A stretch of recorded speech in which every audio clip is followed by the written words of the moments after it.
The update from the state. Ms. Jane, anything you want to add, comment on from the state?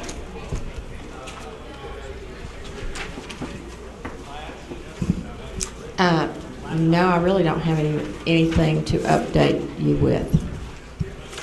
We have visitors that are going to give us an update from DARS. If you just step up to the microphone.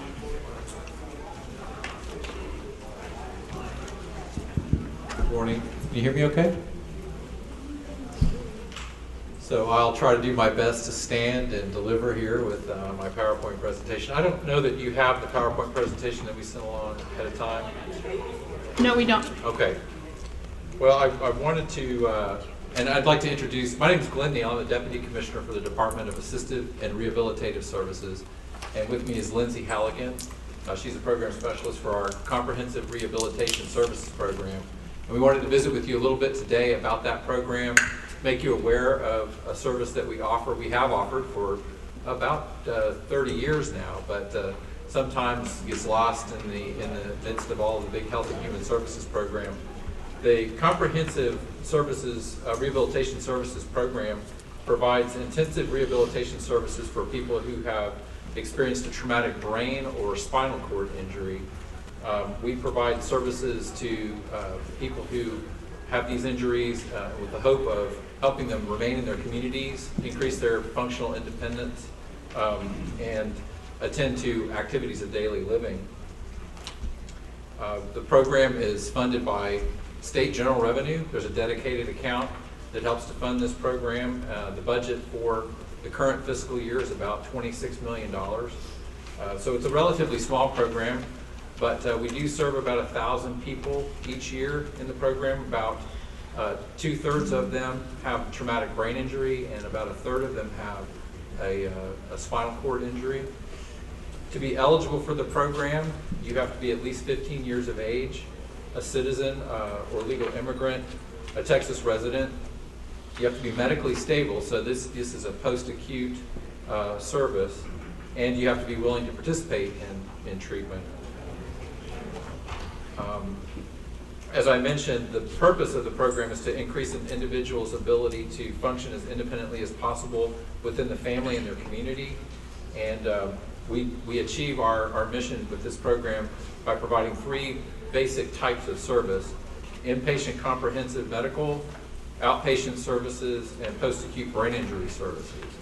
So for inpatient comp medical, I'm sure everyone in the room is familiar with these service types. Medical experts, we usually contract with hospitals, provide therapy, medical care, and other help, and we can provide those services for up to 90 days. We also provide outpatient services, physical therapy, occupational speech therapy, and cognitive rehabilitation for a maximum of 120 hours. And then the big component of our program, and really what sets this program apart from other health and human services programs in the state, is our post-acute brain injury services. Most of our funding is spent there, and this is for people with traumatic brain and spinal cord injury, and effectively we're helping people with problem-solving skills. We're helping them reestablish those neural pathways in their brains to help them learn, to help them adjust to their disability.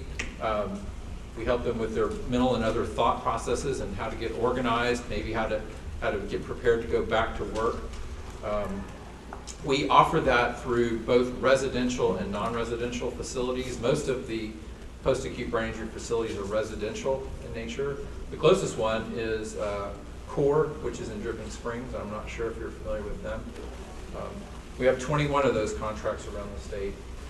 Our VR counselors, our vocational rehabilitation counselors on our staff, are the people who coordinate services through this program, and there are 60 of them statewide who help with that program. This is a program that serves mostly younger folks. Our average age is 37. A lot of vehicle accidents, motorcycle accidents. We don't use the word accident in this room, they're crashes. Okay. Because accidents are by God. Most of these can be prevented. Understood. Car crashes, motorcycle crashes. Good. I'm learning. So one of the ways that we measure the outcomes in this program is by what percentage of our consumers exit the program into a private residential setting. And right now, about 91% of our successful rehabilitants enter a private residential facility when they exit the program. So with that, I really wanted to let you know about the program. Lindsay Halligan, as I mentioned, is the program specialist, and she would be your point of contact. We have resources available. Typically, there's a waiting list in this program, but that is no reason not to refer someone to us. Once they're on the waiting list, it's first come, first served. And right now, the wait's very short. So if you would like to get more information about the program or make a referral, importantly, Lindsay Halligan, and that's and her email is Lindsay, L-I-N-D-S-E-Y .Halligan, Halligan, at DARS, D-A-R-S, .state.tx.us. You can also reach her at area code 512-424-4133. Our website, which is dars.state.tx.us, www, of course, will also be a resource for you. You can find all of information about all of our programs: vocational rehabilitation, early childhood intervention, CRS program, etc. So I'll stop here and see if the panel has any questions. Anybody have any questions? I just have a comment. The Trauma Coordinators Forum got the same presentation this past Tuesday, and I think at the end of the presentation there was a lot of excitement there, and one of the discussions we had is that the counselors, there's like 60 of them on staff, and we asked the question were those counselors all concentrated in the metropolitan areas, or were they kind of dispersed throughout the state? And the reply was that they were dispersed around the state, which facilitates grooving them into our regional advisory councils that deal with trauma. And that's been the piece that's missing, at least in my neck of the woods for sure, is the rehab piece. So I think from this point forward, I think we need to establish a relationship with DARS, and if we can get those individuals or ever who they feel is appropriate to attend our meetings, and like I say, at least in my area, I need to build that rehab piece, that rehab relationship.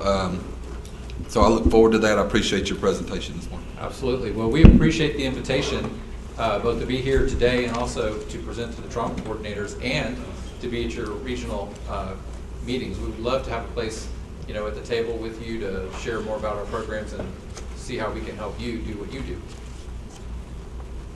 Any other questions? Thank you very much. Thank you for being here. So before we get started, I just want to make sure everybody knows that we are being streamed, so make sure you speak directly into the microphone for the committee members, anybody from the audience. In addition to that, the PowerPoint for today's presentation has already been loaded onto the DISH website. So if you're out there with your device and want to follow along, or you go home and you want to know what we discussed, it's available to you on the website. The next thing we want to talk about is the Trauma Registry, or the Registry Work Group off of this particular committee. We did meet this morning. I would just ask Jane, there were several people that talked to me in the hallway that they didn't know that we were meeting, and is it an opportunity to participate? And so the bottom line is it's welcome. Anybody's welcome to participate in the meeting. It's an open meeting. It is always on the day of the Trauma Systems Committee, and it usually occurs before the meeting. So we were supposed to meet today at 2:30, I believe, and so the meeting was scheduled for 10:30 this morning, and then we switched with Dudley, so we moved it up to 9 o'clock this morning. So for anybody that wants to participate, you are welcome to participate. We did have a meeting, and we did have a discussion today. So some of the critical issues that we're still looking at is the operations manual. So where is Irene Lopez? Stand up, Irene. Irene is developing an operations manual for the registry, and so that will be the focus of our discussion in the August and November meeting. Brian is your contact or representative from the EMS committee. He was not there today, but we did have an update from Chris Drucker, so we're going to ask Chris to give you some update on EMS activities in a few minutes. One of the action items was to look at the submersion registry. Lori, raise your hand. Lori is going to tackle that, and then the report. So they're still looking at the reports. So the bottom line is anyone can participate. If you have questions, you want to bring things forward to that committee, you can either send them to myself or to Jane. We co-chair the group. The goal is to have a functional registry. We have made progress. We were laughing or talking about it today. It used to be a very controversial meeting. Today it was almost boring. So we are making progress, and people are working very well together. So, any questions, comments from the audience? Lori, you were there. Lori, you were there. Any comments from you all? Just the error report update. Make sure that they know the error reports are coming in July. Who wants to talk about the error reports from the registry?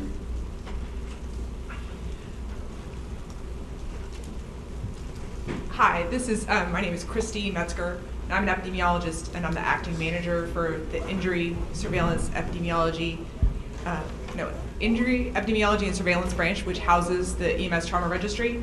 And one of the updates that I gave this morning is that we're building new functionalities for customer service in the registry, and one of those is we're building a new error feedback report. So when data are uploaded to the system, it'll be a more straightforward and readable report that talks about errors and data warnings into the system, so that it'll be easier for people who submit the data to understand what was accepted into the system. Is that what you want? Yes. Yeah. Oh yeah. That should be in July, and that'll be in conjunction with moving to the new NTDB and NEMSIS data standards over the summer. So we are making progress. There are reports that are coming out that are very good reports that we can use to help make decisions. So I wanted to ask Chris Drucker to come up. Did you want to go ahead and do your EMS report? Okay. Please introduce yourself so everybody in the audience knows who you are.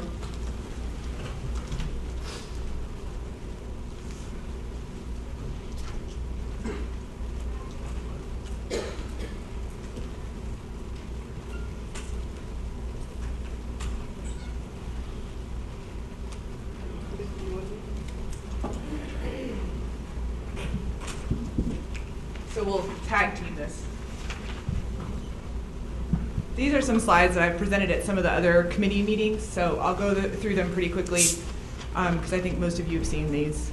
But Jory, you mentioned that we have some more reports that are available now. And if you want to look at the reports that we have up on the website, there's a couple different ways to view them. If you go to our main website, which is www.dshs.state.tx.us/injury. On the very front of that page in the middle, it says updated state summary reports for EMS and hospital. And that link will take you to summary reports. Along the left-hand side, there's also a link to data and statistics, and that will also take you to the reports. These are the pages that have, again, hospital summary reports, EMS summary reports, and pediatric hospitalization summary reports by RAC and for the state. And we would love for y'all to look at them and give us feedback. The summary reports are really snapshots of the data that we have in the registry, and our goal is to produce these at regular intervals for you to use. We also have a couple of special analyses, and we plan to do more, and these are more focused and in-depth analyses by topic or for specific data elements that we collect, and those would be generated more periodically based on interest from the stakeholders. But really what we want to know is what you want to know from our registry, what data are useful to you, and how you would be able to use this in your work, and how you want the data presented.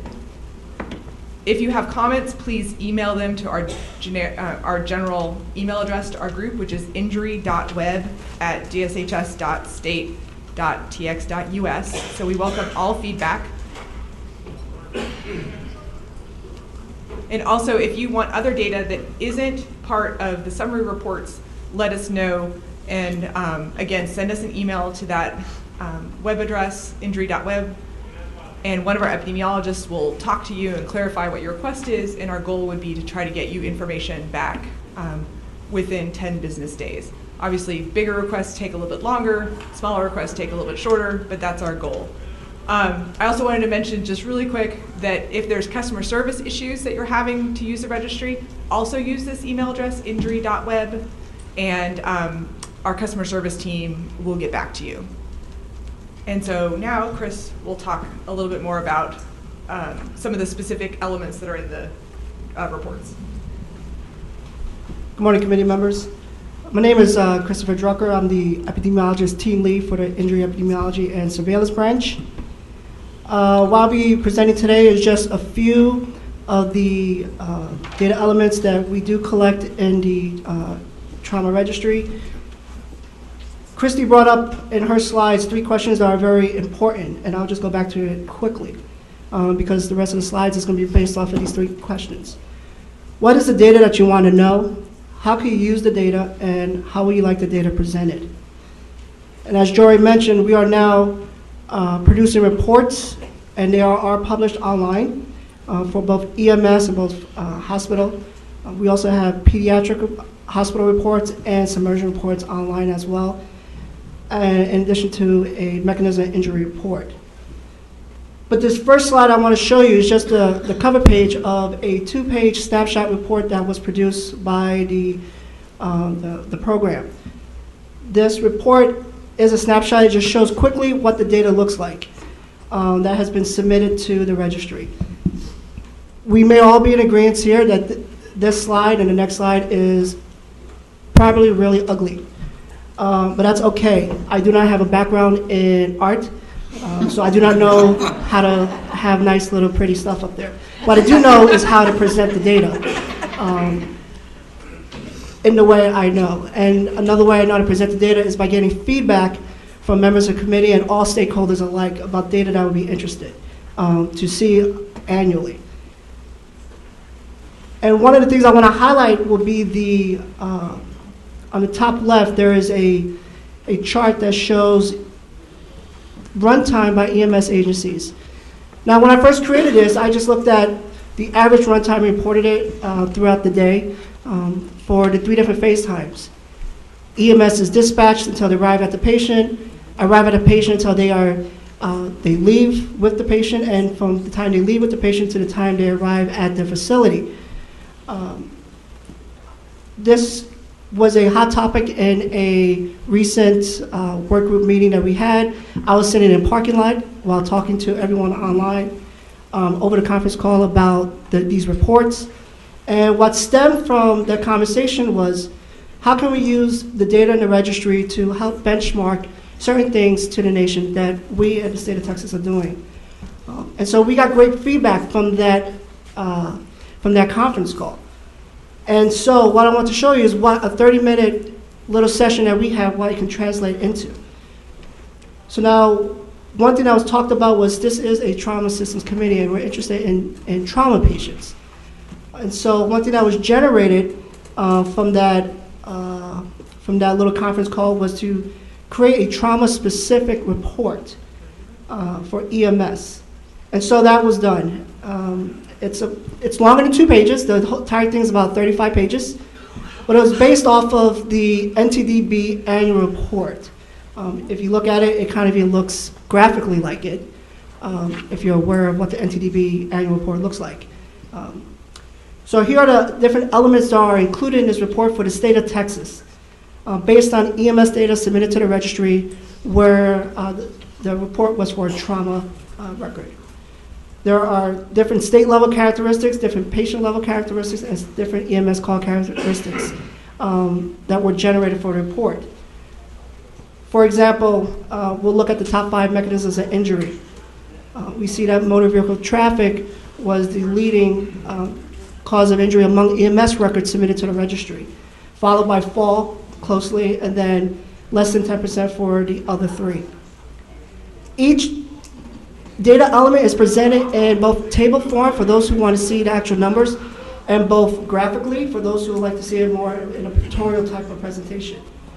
So for example, here you'll see the mechanism of injuries by percent overall for trauma patients. Going back to that one slide where I show the average EMS phase time, one thing that was brought to my attention was that the national standard average is not used, but rather the median travel times, mainly because there could be outliers in which would skew the data greatly. And so from that conversation, we've taken it and now we've shown the median total pre-hospital time for the top 5 mechanisms of injury. On your left axis is the number of minutes for the phase time, and on the bottom is the mechanism of injury. So the median total pre-hospital time for the top 5 were roughly between 34 and 37 minutes. That's the entire pre-hospital time. Now we've also broken it down to EMS's dispatch to arrival on scene and from the departure from scene to arrival at destination. Another thing that was brought up was the travel time from once the EMS picks up the patient, how long does it take them to get to the facility? So we also capture this in this new report that we're producing. In addition to these type of data elements, there's other things that we're trying to do to present the data. And with feedback, this is how we're going to improve the trauma system in the state of Texas.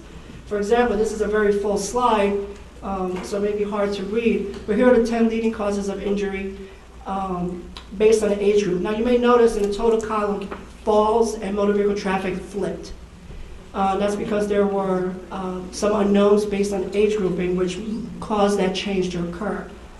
But we see when age grouping is known, the leading cause of injury based on EMS records submitted to the Trauma Registry for 2013 was fall related, followed by motor vehicle traffic.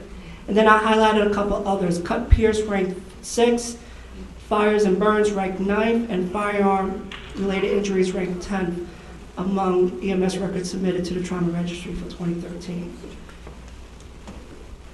The report, like I said, is 30 odd pages long, and so it has been sent to jury, and it's provisional, just like the summary reports. They're all provisional. The reports that are online right now and the data we have now, I know specifically for EMS, there's been an increase of over 300,000 records.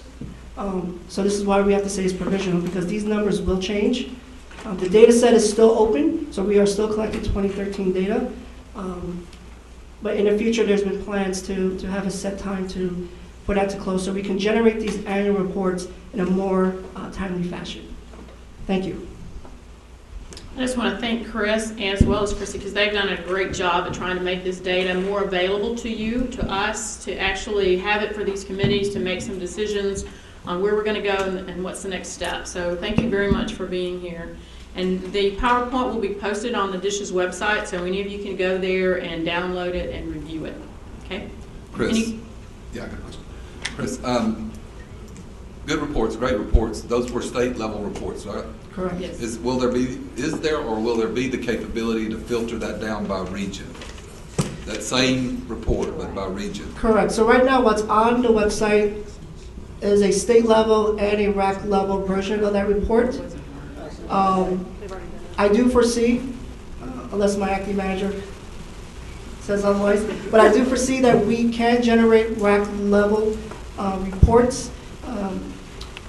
It can be filtered, so you can see how your region is doing compared to a neighboring region. I'll just comment on that, Scott. They sent this report to me on Friday. I was like, oh my gosh, this is great data, but I really wanted it for the state. On Monday, I had it for the state.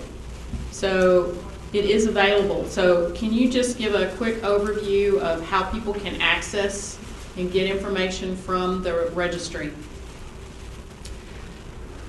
One way that we can, individuals can gain data from the registry is to send an email to that injury.web. What happens from that point on is that our customer service team they go through that email account daily.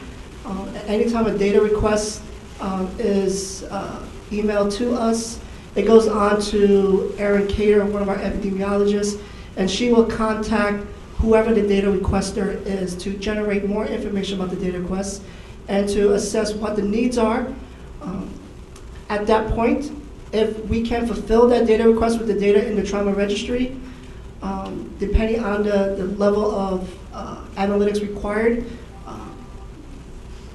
turnaround time is roughly around 10 business days. It will be longer for those that require a little bit more analytics. Online, there are data dictionaries if you want to know what elements we do collect. So I refer you to the website where it has all that information on, or you can call the customer service team on the number that's also listed on the webpage, and one of my customer service team members will get back to you. Very good. Any comments from the committee regarding the reports? Is this all accessible through the DSHS website? Yep. The reports The reports? are accessible through the DSHS website. This report that I presented today, the 34-1, the pager, is not on the DSHS website as of right now. It will be shortly, pending checks on the work that's been presented. Carla? My question isn't in direct relation to the EMS reports, but just since you're at the podium, when we request data, does the state registry differentiate as far as the different other registries that might be sending the data to the state? So for instance, some trauma facilities use different trauma registries, Collector, Trauma-Based, Trauma One. So are all of those data elements, are they strictly in one data set? Are they mapped correctly so that you get It should be. apples to apples? So that was my question, is if Correct, and since I don't want to present any type of misinformation, especially because this is being streamed and recorded and archived later, I will defer that question to those who are a little bit more knowledgeable about that. Rob will have that answer for you.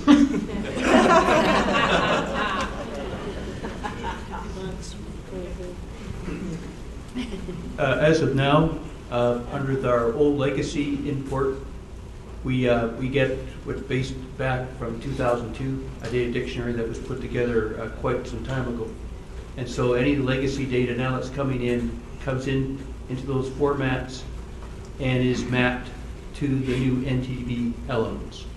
As of July 1st, which is our target date, we are going to now start accepting the National Trauma Data Bank dictionary required elements, plus we have some Texas custom elements that we've added to that.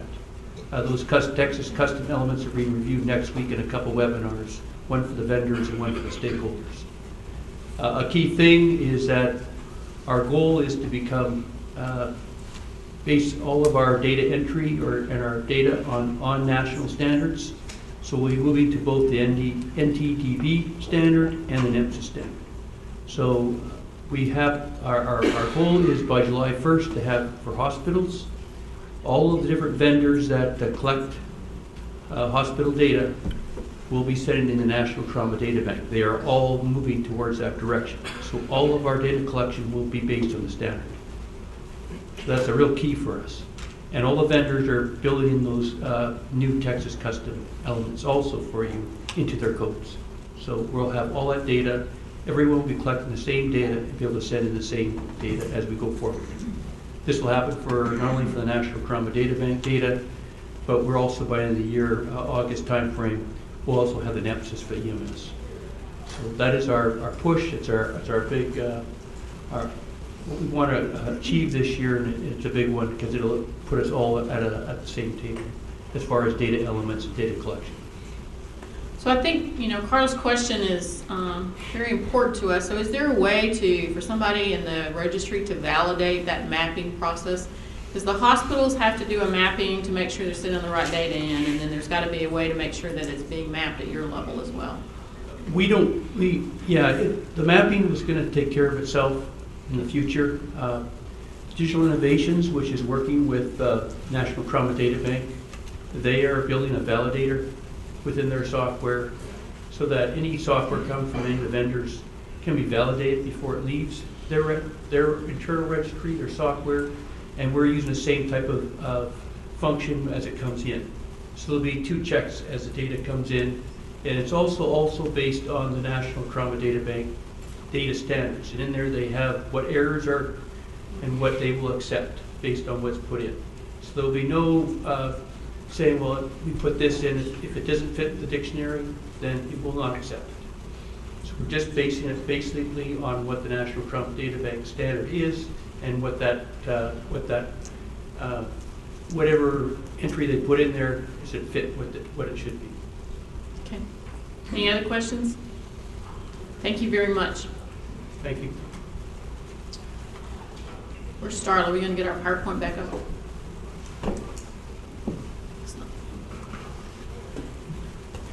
Oh, I'll do it, Chase.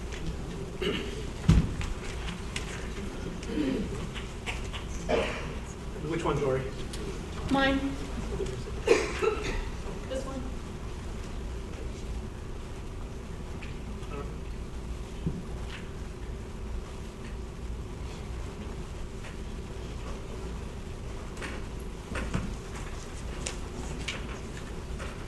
Next, I can do that. So the next thing is our work group, so the Trauma Medical Director's Best Practice Work Group. So Brian's going to talk a little bit later on the strategic planning for GETAC, but we wanted to just bring back the purposes of these work groups and get people more definitions of what we're doing. So the purpose of this group is to define the trauma care, the trauma program management, trauma oversight, best practice models, specifically looking at the Trauma Medical Director role. And so the options or the objectives are to look at Trauma Medical Director job descriptions and make sure that there's common language in those job descriptions, the trauma PI process, geriatric trauma, massive transfusion, the role of telemedicine, are there opportunities for those critical access hospitals with telemedicine, and then other trauma-related opportunities. So Brian, anything from your work group? So the trauma medical directors have been working on a couple of issues since we last met a couple of months ago. We are almost have some, we'll have some formalization of our review of the TTAF trauma activation guidelines that we will submit to TTAF for potential input into their next iteration of that manual.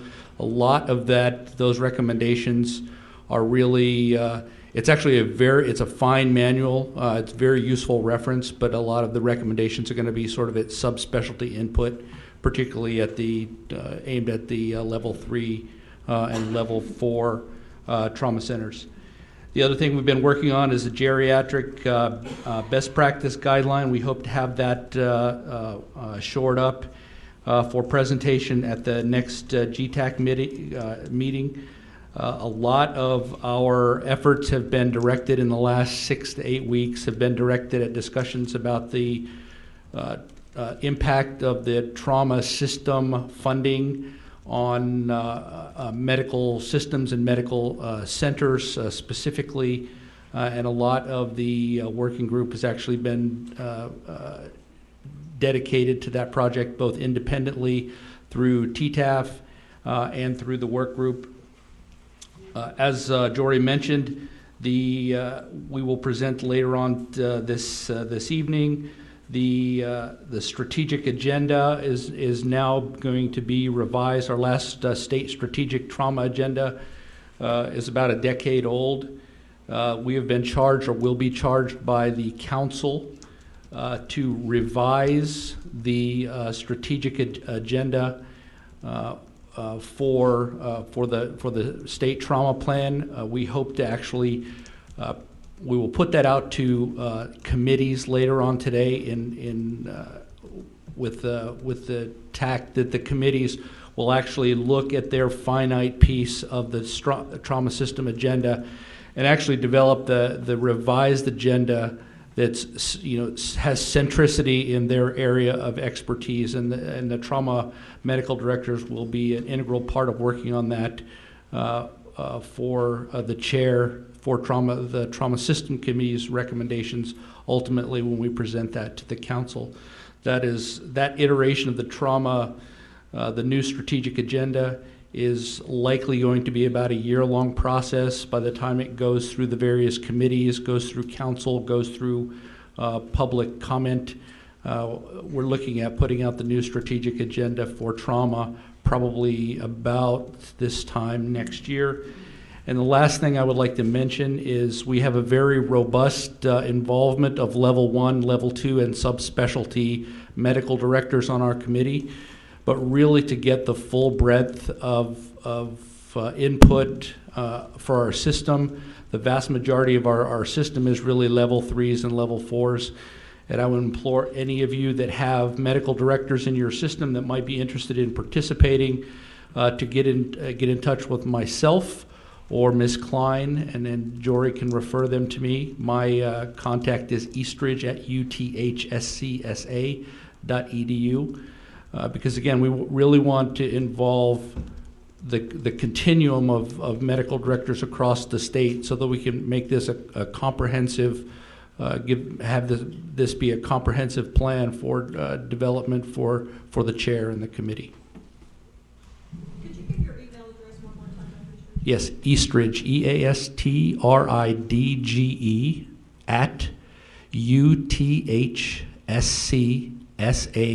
@uthcssa.edu.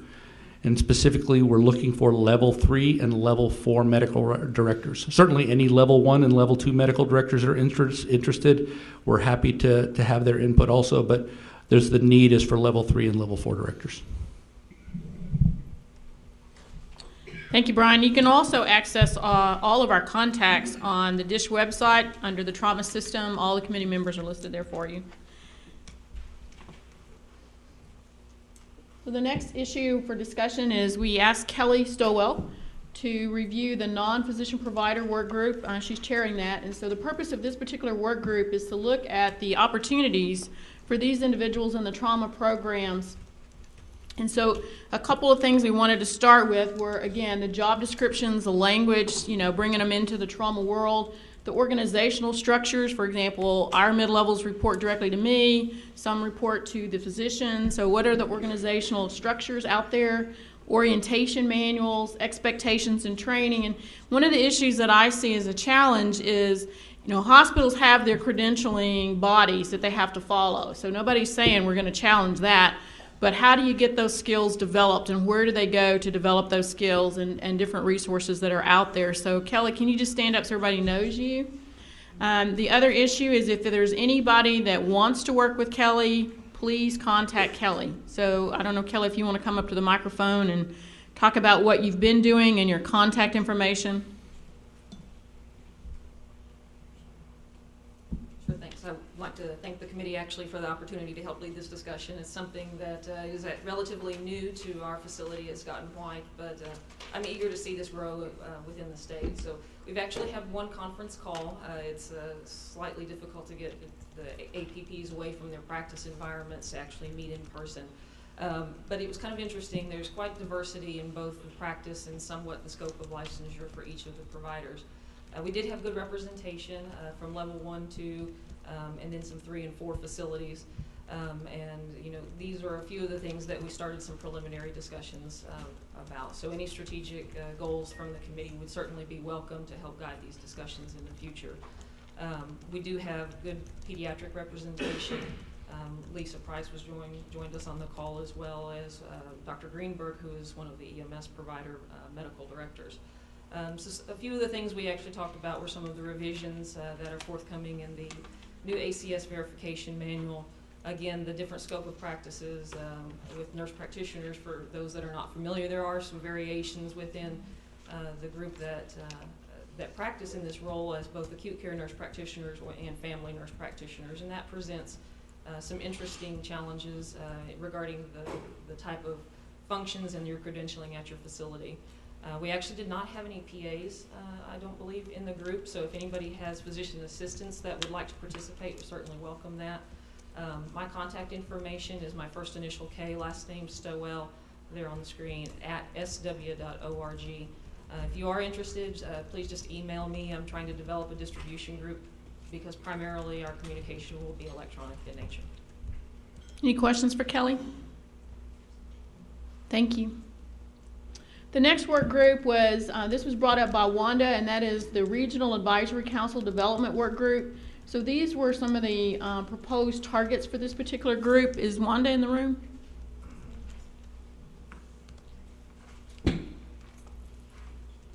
This actually led to discussion about the trauma systems review and then the ACS review. So I'm not sure we've had a lot of discussion specifically about this, so Wanda?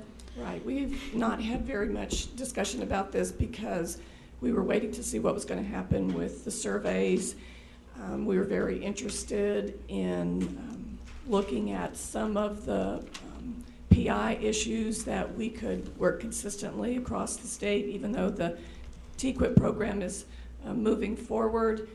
We're not sure that that will involve all of the facilities across the state, and we want to make sure that we have good, strong programs. We have of late been a little bit derailed by the funding issues, and so we're working to address those. Thank you, Wanda. Anybody have questions for Wanda? Anybody from the committee? So the next thing is at the last meeting, we did push out that proposed trauma systems PI with all the data elements, and the question was, everybody's supposed to review that. It went to the state. I think Jane got it. It was supposed to be posted on the website. So is there any feedback on that? Because Tammy was here for that. Tammy got that from the registry. Tammy's gone. So I talked to Christopher earlier, and we got to recirculate that. But is there any questions from the systems, from our committee? Everybody has a copy of it. Everybody's looked at it.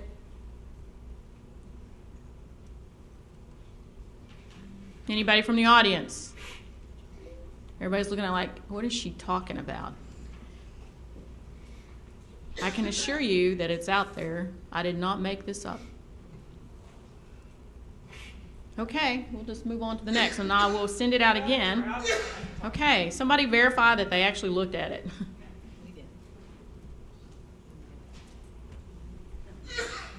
Christine Reeves, Heart of Texas, RAC out of Waco. So yes, Jory, this document does exist. Yes. And we have reviewed it. I can tell you that all 22 regional advisory councils are not at the same spot, even in their local and regional PI, to utilize the document that we developed several years ago.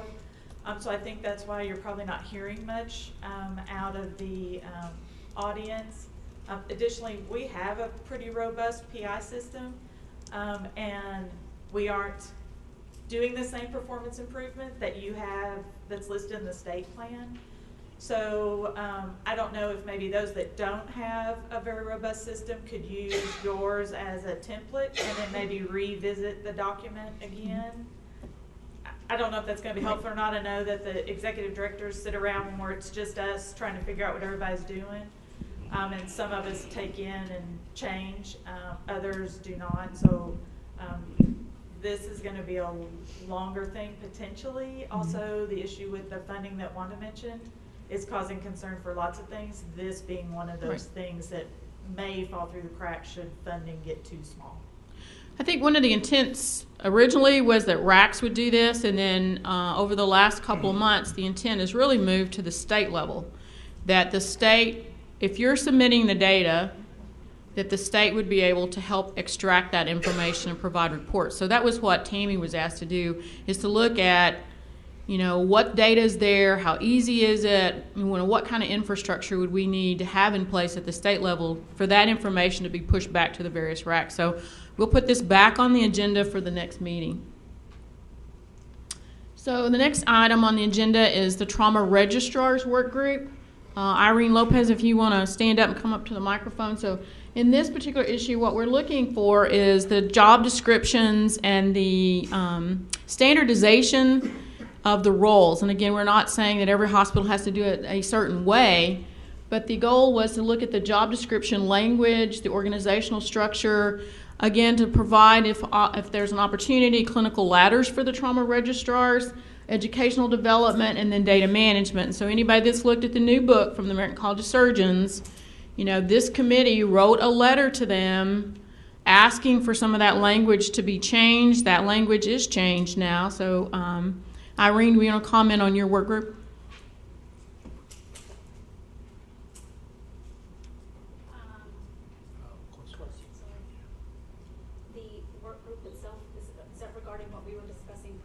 No, this is your work group for this committee. Because there's a trauma registry work group about how to operationalize it. This work group, I'm not sure that you've even met, it is specifically about how to develop the role of the trauma registrar in Texas.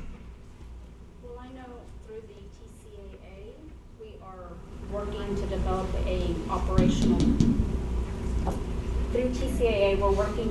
operational guideline for registrars. That will help here as well. But I've not had a formal gathering with anyone to discuss this specifically. Okay. But willing to accept persons into the work group to begin Awesome. the work. Okay. We look forward to hearing from you in August. Now, this is a new work group that's proposed. I want to ask Courtney Edwards and Wendy McNabb, I know they're both in the room, to stand up. And so there's been a lot of discussion at the national level through the American College of Surgeons, trauma centers, about the role of the electronic medical record. How many of you have implemented an electronic medical record? Raise your hands. How many of you use that successfully in your trauma room resuscitations? Raise your hands. So the opportunity there is to create some best practice models about rolling it out. And so in doing this, we're not just talking about the trauma flow sheet or the old paper document. We're talking about from resuscitation to discharge, what elements need to be in place for trauma to be successful. So they're going to be spearheading a work group. If you want to work with them, you can. If you guys want to come up to the mic and give them your contact information.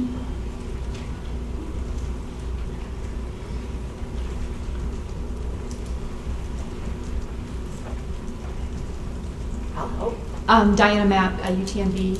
It's dgrim@utmb.edu. Great. Courtney? Contact information is courtney.edwards@phhs.org. Wendy McNabb, it's well, it happens when you're short. WENDI.McNabb, MCNABB@umchealthsystem.com. Anybody else? It'd be nice to have a couple of physician champions join the group.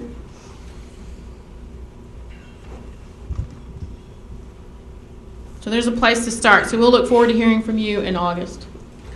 Now, the pediatric coding issues come up in the Trauma Registry work group, and it's also come up in this particular committee, specifically talking about child abuse. So, Lori, this is your assignment.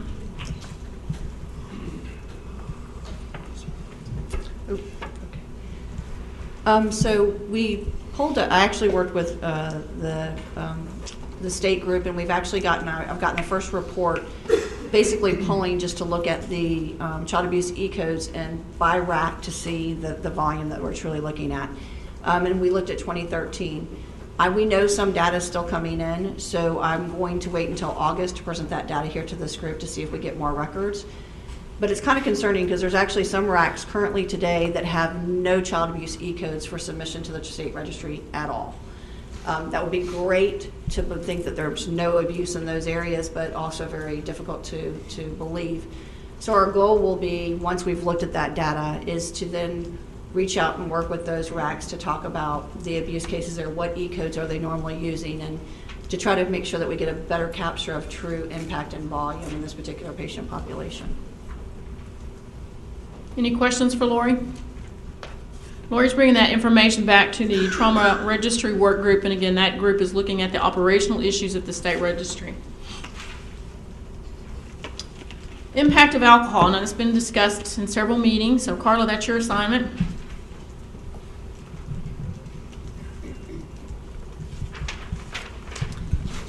So I had made a request to the state for data, and I have received that data, and Christy and I have reviewed it and briefly reviewed it with Jory, and I think it's given us quite a bit of information. We looked at the years of 2012 and 2013. What I think our next step with this is to answer some questions that we have about the data that was given to us before we move forward with presenting it to full committee in August. So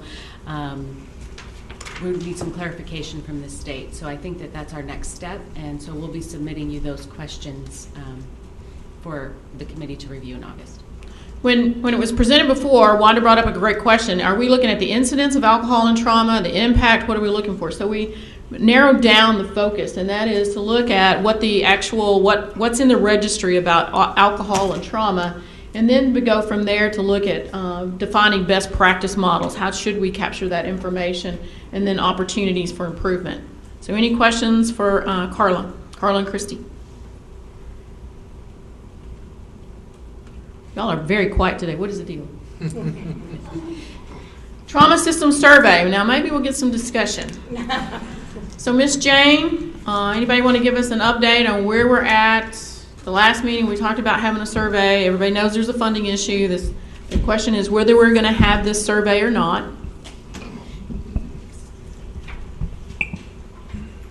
Not in the timeline that we had originally thought we would. Yes, we do have some funding issues that caused us to postpone the regional assessments that we were going to start actually in the springtime with the American College of Surgeons and our group. Actually, you know, when we were working with the college to develop our process, when we found out we needed to go ahead and get this done within the year,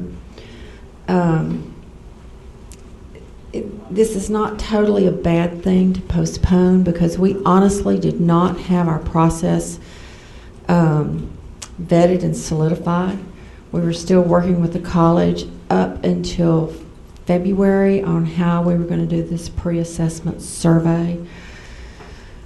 So what we are doing is getting that pre-assessment survey, what questions will be asked on that survey, and we will continue to go down that road of working with the college so that we have the process in place, and we will know what and how we are going to do this when we've identified that the funding is available. Okay. So we've not stopped, we've just postponed the start date down the road. Colin? Yes, we are. The RACs and the DSHS have been working on solidifying a set of BIS scoring tool questions that we're going to use once funding for the project would resume. So we are at the point now where I think we're pretty close to an agreement on the actual question set we will use in the pre-survey. And they're about, it looks like to be about 75 to 80 questions. I know the Trauma Systems Committee had a special day. We did look at it here in Austin. You know, and at the end of the day, here's the question that I raised. And so we want to be able to compare our state, our regions to other states, right? So if we modify those questions, are we still comparable? Are we changing so we'll still be apples to apples, oranges to oranges? Or are we manipulating it to the point where it might not be comparable? I can answer that. No, we are not changing the actual wording of the questions themselves, other than to change the nomenclature from state lead agency to regional advisory council or TSA where appropriate. Okay. Now that work that the RAC, I know our RAC looked at it, many of the other RACs looked at it, so are those comments all posted so people can review them if they choose to? Not yet. As I resolve the final question set that RACs have agreed upon, this was just last night, we agreed upon a methodology to move forward. Those will be posted on our webpage. I think that's fine for everybody to actually review and give feedback about. Yeah. Okay. Any questions from the committee members, comments? Gandhi, can you tell us what the cost of the trauma system survey is? Well, strictly for the ACS, for the college to come in, it's $65,000 for just that piece. The process that we were going to use, Dr. Gandhi, that we had worked out with the college and our cost as far as having some of the public health graduate students participate in this and having a facilitator It's probably going to come out to around, what you'd say, 90? I think so. Around 90,000 per region.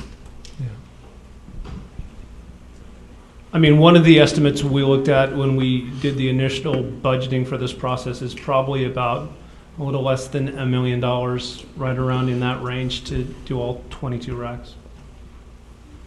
I mean, those two figures don't tie out, because if it's 90,000 per rack times 22 racks, that's over $1 million, right? Right, but I think there were some discussions about potential discounts with the ACS if we were to do more than one rack and more than one trip, et cetera. Well, the ACS was working with us to try to have some economies of scale. So, for instance, they were going to do like 2 racks in one travel, like 2 at a time. So they would go in and do their piece maybe in rack.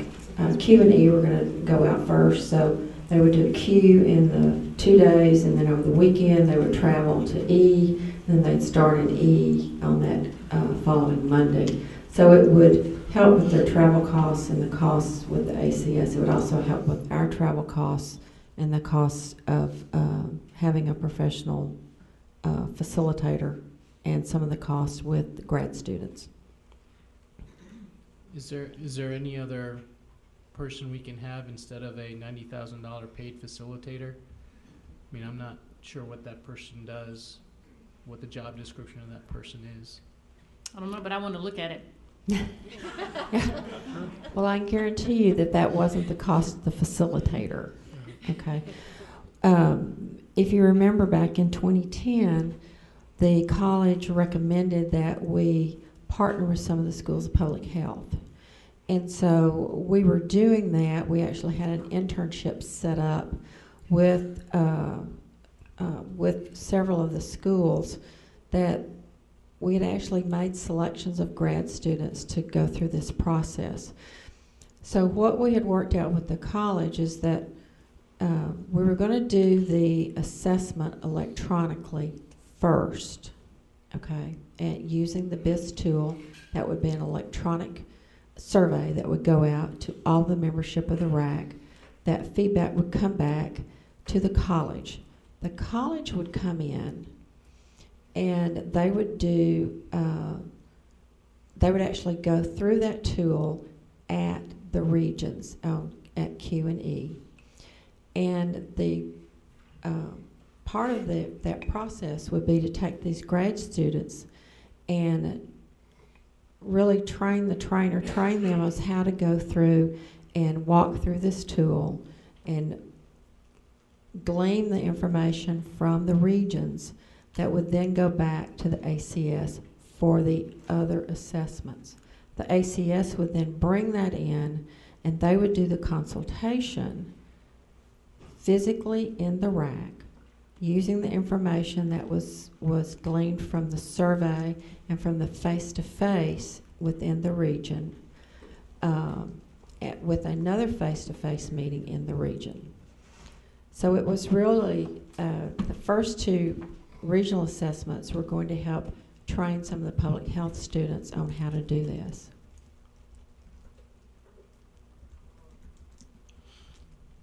Thank you.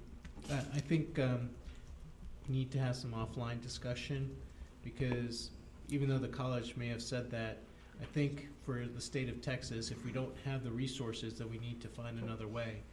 I think we all feel that this is an important survey to do, and to not be boxed in by something that the college has recommended.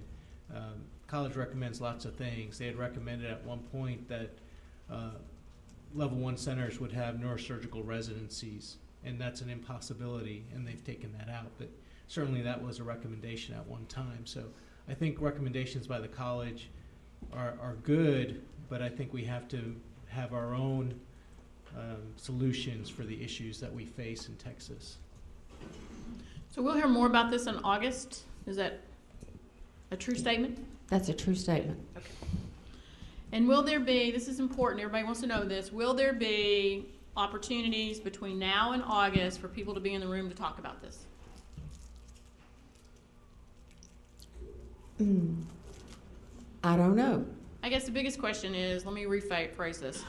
If there's going to be meetings to talk about this that are coordinated through the state, will this go out so other people know about it and they can participate in it? Sure, we haven't, yes, we can do that. We have nothing planned at this point, but if that's the demand, sure. Okay. Any other discussion on this? At least there were more people talking. Yes, ma'am.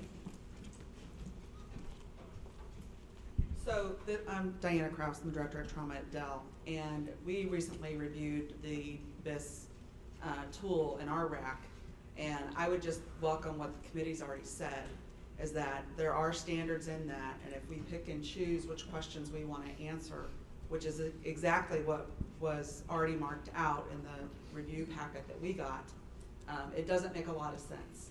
And so I guess before moving forward, I would suggest that we pull a group together or, have an open meeting to see the final product.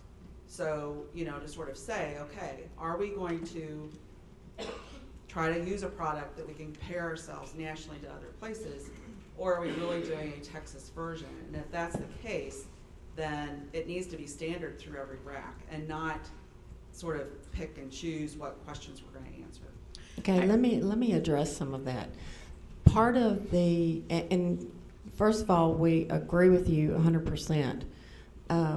Part of the goal was when we started the conversations with the American College of Surgeons, and they wanted to send the BIS tool out as a survey. If you read through the BIS tool, I think it's 101 questions total. About 100. About 110. 110, Yeah. 110 questions. And they want to do it electronically. So this means that if I am a participating member in the RAC, Jane Guerrero is going to get an electronic survey of the BIS tool. Have you guys read that thing? It's not, it's very difficult. To me, it is a tool that generates discussion around the table, and it's very difficult to answer the questions as an individual. But this is the way they wanted to start the process, to get an understanding of what the folks within the region's understanding was of their region. That was their goal. Then we said, well, 110 questions, if I were taking it, along about 30, I'm just going to be going click, click, click, click. So there's a lot of discussion about that, and we were trying to get to the point of, could we still have a viable survey tool? Does it mean that they wouldn't address all of those things at the face-to-face meeting? But could we have a viable tool and get viable information from the individuals within the regions with, say, 60 questions? Would that be less of a killer on a survey, particularly when you're looking at the BIS? And so that was the driving force behind it. We all want to be able to compare apples to apples, and we want to be able to compare ourselves to other states. But one of the things that we said in the very beginning was that whatever we start with, there will be no editing of it as we go through. So what RAC A gets, that's the same thing that RAC Q gets. So that was really our intent. And Jane, the other piece of this that's important too is that Texas is the first state, I think, out of the gate with the ACS to do a regional assessment on regional levels that would focus on all regions. So the ACS is actually looking at our process here and is actually interested in our process. So I think one of the strengths of that is that we're the first kind of out of the gate here. Other issues? So I'll follow up with Jane and Colin and see if there's an opportunity, depending on where we're at, for the Trauma Systems Committee to have some special discussion about this before the August meeting. So stay tuned for that. The next item we want to talk about is at the last meeting, we asked Dr. Davis from Scott and White to talk about TQIP. So many of us were at the TQIP conference last year, and various states were presenting this. And so my goal is no state should be better than our state in trauma systems. So I talked to Matt and to Melanie about, well, why can't we do this in the state of Texas? So can we start small, build on that? And so Dr. Davis has been the champion and working with Melanie and has talked to TTAF about this. So would you just come up and give us an update?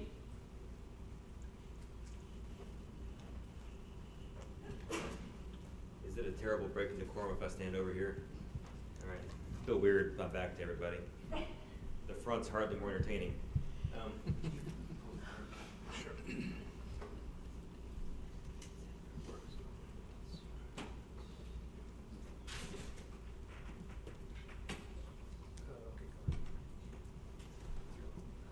Just want to remind everybody we have 23 minutes left. Okay, I'll go fast. So go ahead and click forward. My name's Matt Davis, Trauma Director, Scott and White. Talking about TQIP. So, Jory and I started talking about this back in November, as she mentioned. So, real quick, a couple of slides just to kind of demonstrate this. I'm not going to go through these in great detail. I presented this at TTAP yesterday. So, you can see that TQIP participation across the nation has been rising. Go to the next slide. Texas centers, there's 17. I have them distributed over a couple of slides. You can go ahead. And then the next slide is actually the 6 that are in the process of joining. So there's going to be 23 total. I think it's out of 33 1 and 2s in the state. This is a level 1 and level 2 thing, by the way. The level 3s are not participating yet. They're not really equipped for that. Go ahead. So one of the things that TQIP can offer the states is some state level reports. And that can be done comparing us to other states. You can look at the state of Texas as one big mega hospital and compare it to other hospitals. How are we performing? You can also break it down by region. You know, Houston versus Dallas. I could have a lot of fun with that. Go ahead to the next one. Keep going. So this is what I wanted to get to today. So we were trying to get to some specifics. And so last time we kind of laid out this idea. We've had some discussions at the last GETAC, and then we also had the Texas Trauma Systems Day, which is where we have a combined meeting of the ACS North and South Texas chapter. That happens once a year. We hosted that at Scott and White this year in Temple, and spent a good portion of the day talking about TQIP and what they could offer the state. Melanie Neal from the college came down. Gil Cryer from LA came and talked. Many of you in the room were there, and I appreciate you coming. Those that weren't, shame on you. I'm just joking, by the way. So what we have is a $12,000 a year for the cost for the entire state. That's not per center, that's for the entire state. I think that's really quite a good deal. All the hospitals that are involved have to pay their standard fee. There's an amendment to their contract, but for the state it's $12,000. And that includes registration for 2 people to attend the national TQIP meeting. That's not their room and board and airfare, but that's their registration fee. There's unlimited access to online TQIP training. In-person training will occur once per year within the state. And we'll kind of, as a state and participating centers in the state, we will determine the location, the time, and all those kind of things in concert with TQIP. So your registrars can make a trip there, your program managers, your trauma surgeon representatives can go there and receive training. The ACS provides the speakers and the trainers to come and do that. There's also conference calls and web conferences to discuss. When you receive your data reports back from TQIP, they do this now already for the individual hospitals, but they'll do that as a state function as well. You can go to the next slide. So there's going to be other educational activities, clinical PI reports. Part of what comes with this is 2 risk-adjusted outcome reports that are kind of standard TQIP reports. And then we as a state have an opportunity to have a 3rd kind of unique report that we want to get from them. As long as it's something that's not outlandish and they can do it and we want it, then we'll work with us to get that 3rd report. We can do additional reports as well. There's an additional fee for those reports. I don't have that number. I think it probably depends on how much work it would be to get that done. Some reports are probably easier to do than others. Go ahead. So from a legal consideration perspective, we have to have they have to have a contract with a state entity or some entity. And so we have decided we did not want to do that with the state itself because there's issues of discoverability of the information, the data set, and we don't want really those kind of issues. So other states have gone to private things. In Georgia, the Committee on Trauma is housing the data. They're the ones that have the contract through.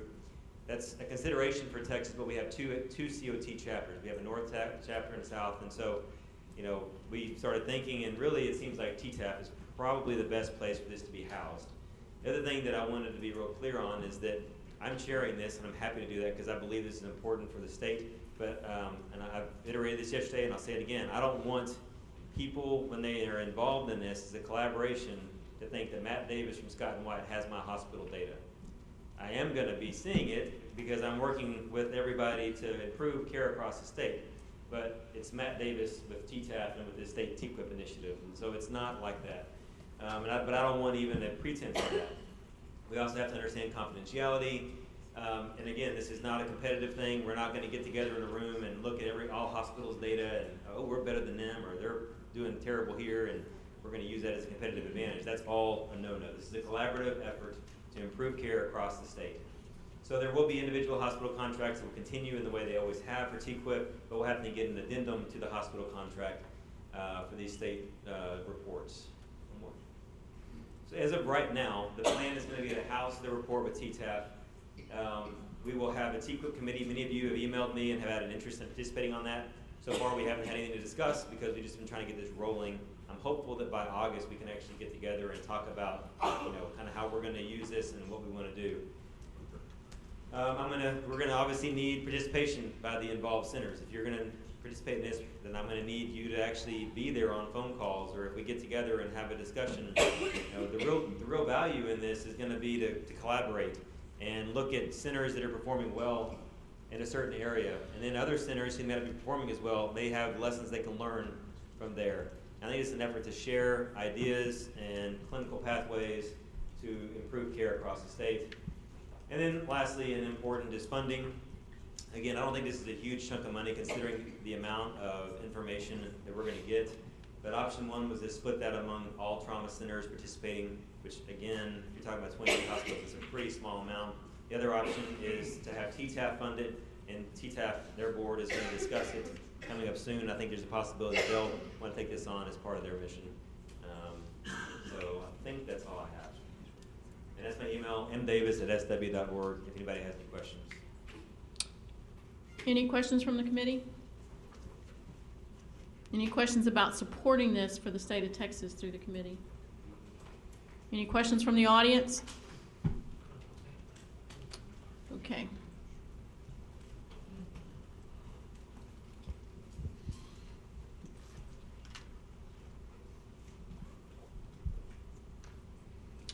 You already talked about the strategic planning. You have anything else to add? Just there's an open meeting tonight of the strategic planning group. Starts at 5:30? I believe it's 1700. Yeah. So this is just some review of the information that we shared here before. So we did have the ACS survey in 2011. These were the findings that they brought forward. The registry essentially said we had a dysfunctional or non-existent registry. State leadership, and state leadership was specifically about a medical director and for trauma and a medical director from EMS at the state level. They thought then our trauma funding was extremely strong. Wonder what they would say now. And then the RACs. They felt like the RACs were very strong in some areas and not in others. And so these are some of the things that you're seeing, some of these work groups. And then we did not have a state PI process. So these are the things that they gave us right off the top that they suggested that we work with. So currently, if you go to the DISH website, this is the information you will see. In 2014, there are 16 level 1s, 17 level 2s, 50 level 3 trauma facilities, and over 192 level 4s. In addition to that, there are multiple systems that are in development of becoming designated trauma facilities. So this is part of the report that Chris showed you. Again, you've already seen this data. Now, one of the things that I just want to point out to you is this. So this shows you the EMS agencies, 911 transfers, and only those that are 911 transfers, and then agencies that are just transport type agencies, and then these that are unknown. So, I mean, how can we have data that people are sending in, they don't even identify? This is not the state registry problem. This is somebody is not putting in the right information at the agency level. So you can see that again. And then incidents by age group. So ladies, The good news is we live longer.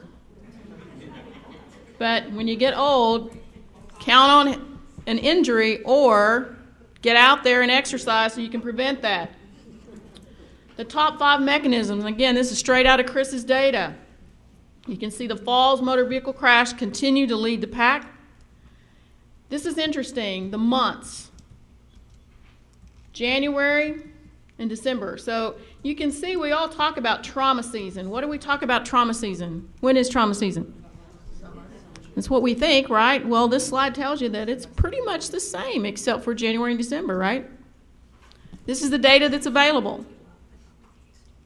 The hour of day. Now, this is true. So you can pull your staffing patterns out of or pull data out of your registry for staffing patterns in the hospital. So you can also see staffing patterns for EMS agencies in the evening.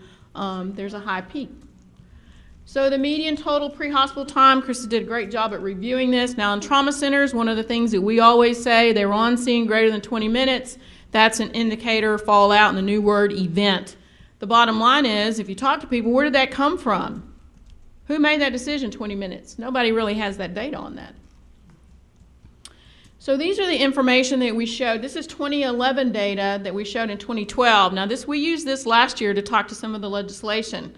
So in 2012, this is 2011 data reflected, there was 117,000 injuries that were submitted to the Texas Trauma Registry. These are from the trauma centers, not EMS. And so if you looked at billed charges, again, over $4 billion of charges.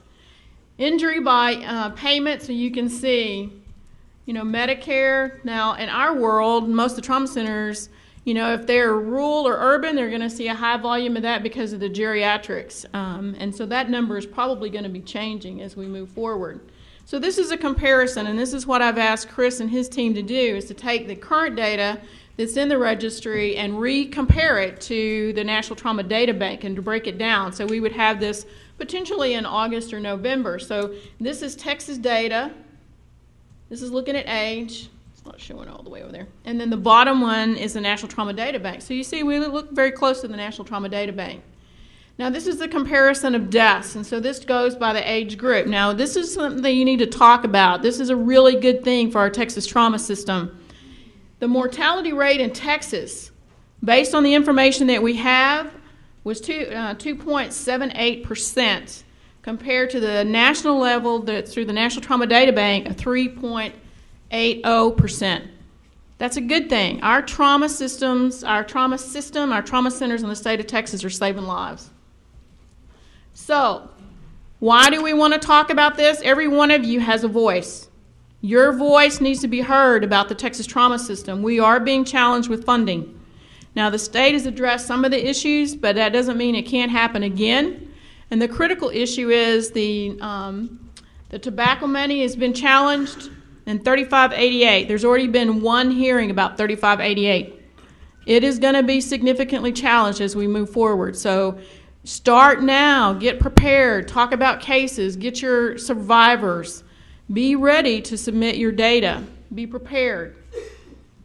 So why is trauma care important in the state of Texas? If you look at road fatalities, this came straight out of the Texas Department of Transportation. Texas road fatalities, 1.41 deaths per 100 million. If you look at the individuals injured by motor vehicle crashes, 230,506 in 2012. 63,610 critical injuries, 87,000 serious injuries. The rural crashes, this is how many of you live in rural areas? Drive through the rural areas to go on vacation, to South Padre, to Big Bend, to Amarillo, Grand Canyon. The bottom line is 55% of the road fatalities occur in the rural area. And in 2012, there was no day where there was not a death in the state of Texas. So traffic fatality facts. So there's one person killed every 2 hours and 35 minutes in the state of Texas. One person is injured every 2 minutes and 17 seconds, and there's a crash reported every 75 seconds. So where will it be? Who will it be? Will it be your loved one? Will it be you? And what will be the outcome? And the most critical question for you to answer in the state of Texas is who's standing ready to respond to you? Will they be there? Will the funding cuts jeopardize that or impact that? So if we think about how we can work better together in advancement, these are all the resources that we have available to you. You need to lift your voice and talk about these facts. You need to be prepared. So with that, we'll go into our committee reports. So Dr. Stewart's not here, but Matt, Dr. Gandhi, Dr. Easteridge, do you have anything to report from the American College of Surgeons other than the book has been delivered? Nothing to report. EMS, Alex? Nothing to report. RAC chairs, David Reese? TTAF, Ms. Courtney Edwards? Kathy Rogers, anything from TTCF? Sorry. No, nothing to report. ENA, Ms. Snow? Wish I could say nothing, but nope, can't do it, George. Okay, you asked me to get you information on how many TNCC courses. I have that information for the first quarter of 2014. There were 95 instructor courses and 147 instructors went through those. There were 2,426 provider courses. 7,680 providers were verified. And I can give you that information by quarter from now on. The TNCC rollout, 6th edition courses will no longer be allowed to be held after June 30th. So the instructors need to be updating, and I know there's a lot of instructors that have already updated. I wanted to let you know that ENA had ENA Day on the Hill last week. We went and advocated for trauma funding. Encouraged our legislators to vote for House H.R. 4080, and we asked them for $28 million in appropriations for trauma center funding, and also talked a little bit about mental health First Aid Act. But one of the things that we did have was a coffee with Representative Dr. Michael Burgess from the Dallas-Fort Worth area, and he was very supportive and is, as you know, is sponsoring the legislation. So we had a very successful day. There were over 100 emergency nurses there, and we visited many of our state representatives and senators advocating for trauma care. Great update. Pediatrics. Just two things. May 21st is National EMS Day for Children. You can go to the EMSC website and get a packet of information about that. And we have our second Level 3 Pediatric Trauma Center here in Texas. San Antonio Children's now has joined just Driscoll Children's as a Level 3 Trauma Center. Awesome. Anything from the Level 4s? Level 3s? No. Level 2s, Ms. Boyett? Yes, last meeting I talked about as information was becoming available from the new Orange Book, asking some questions to the Level 2 representatives to see if anybody had any angst over some of the new requirements. And we also, I did get a few responses back from the email that I sent out to everyone. Most of those had to do with in-house anesthesia requirements. That's a change for Level 2s. And we're trying to get some clarification about whether the CRNAs count for that. So we're looking into that, and we've heard they do, but we're waiting to kind of see what that is. Also, the ATLS requirement for mid-levels, kind of clarifying if they're not involved in the immediate resuscitation, do they still have to have that, or is it through the care continuum that they have to do that?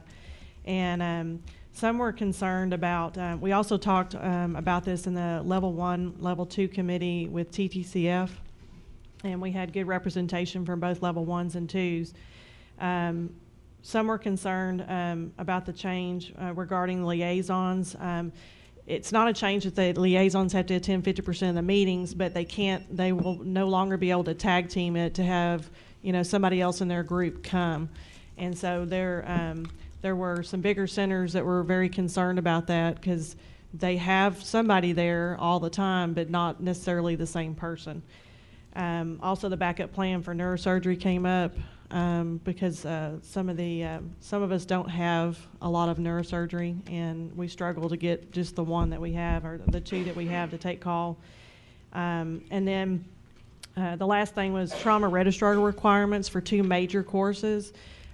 Some things that came up with that, a lot of us, while we do some training in that first year, The major training like AIS scoring, they don't really understand it if you send them to that before that year is up. And so we felt like the time frame might be a little bit tight to send to major courses. Not that they don't need education in that first 12 months, but I feel like it might be kind of, and then some figure out in that first year that they don't want to be trauma registrars anymore. And if you pay for that course or pay for that education, that it's going to be a kind of a never-ending cycle of sending people, different people to that. So those were some of the concerns that have come up, and we'll continue to talk about those. Good. Anything from the level ones? That's you and me. Not anything that hasn't already been addressed. Okay. And then injury prevention, Ms. Carla. So we're looking forward. TTAF, Ms. Dinah Welch, Brenda. I just want to remind everybody as they're coming up to the mic that in August we will have a trauma system day. And so what does that mean? We're going to have tables for all of the racks. This will be a repeat. We've done this in the past. Each rack will have an opportunity to have a table. There will be poster boards. So how many of in the room have had an abstract accepted somewhere in the last year, the last 18 months? We want you to bring all that and display it and share it with other individuals. If you've got something you're working on, a best practice, anything you want to share. So, Ms. Brenda? I'm not Dinah, so I'm just going to give y'all a quick rundown of what we're doing. A couple of things. We now have Kelly Harrell with us, who's helping us coordinate some educational activities and events. Kelly has kicked off the EMS webinars again, so you'll be seeing information about that. The Trauma Awareness Day, those booths are going to be free of charge, and we would love for you to share your best practices with us, so please plan to be with us. TTAF's fundraiser is going to be August the 22nd, I think, on Thursday at the Broken Spoke. We're hoping to have a good time that night. Let's see what else we've done. Thank goodness for Kelly. Wednesday, same night of GETAC. I think that pretty much covers what's going on. You know, there's a lot happening with funding. Dinah's following that closely and working with that. That's about it. Can I answer any questions for anybody? Thank you very much for being here. So actions that we want to move forward to GETAC. Any actions for today? The only action I know is we will be participating in the strategic planning this afternoon. Open discussion from the audience. I just want to remind everybody a couple of things. So we're trying to do topic courses in conjunction with this particular meeting, and it's on Wednesdays. So there's a lot of questions came out of the topic meeting yesterday, topic course. So here's something for you to write down as an opportunity. You have to go through the 2014 topic class for that to be applicable to you. So the book says 2014. But we're going to have those classes here at the Crown Plaza. They are supported by Parkland. And so this is only applicable to those classes here at Parkland. If you have taken the 2014 class and you're like, I'm still so confused, I want to go back through the topic class, call my secretary and you can come back to the class. You have to bring your book. Don't come to the class and say, well, I don't have a book. You will not get a certificate of attendance. You will not get additional CEUs. Does that make sense to y'all? So it's only here. So we're trying to schedule a topic class at Beaumont at Kathy's place. So if you were here yesterday, don't go to Kathy's place because it's not fair to them to have to pay for additional food or space for you. So you can come back to the class, but only in the Austin courses. Does that make sense? And it has to be you've attended one of the 2014. That's the second edition class. And then the last thing I would like to do is we lost a tremendous colleague this last month, Ram Perez, and some of you knew Ram. I've had the opportunity to work with Ram probably for 20-something years. He was a leader. A lot of people didn't recognize that the hospital that Ram Perez worked in was so small and so old, it had an electronic elevator that was still a cage. So the man did a lot of things for his region and for his hospital. So I just want to take a moment of silence to recognize Ram for for his many contributions and what he brought from the rural areas in the state of Texas to this committee, to the Texas Trauma Coordinators Forum, and to other aspects of trauma care in the state of Texas.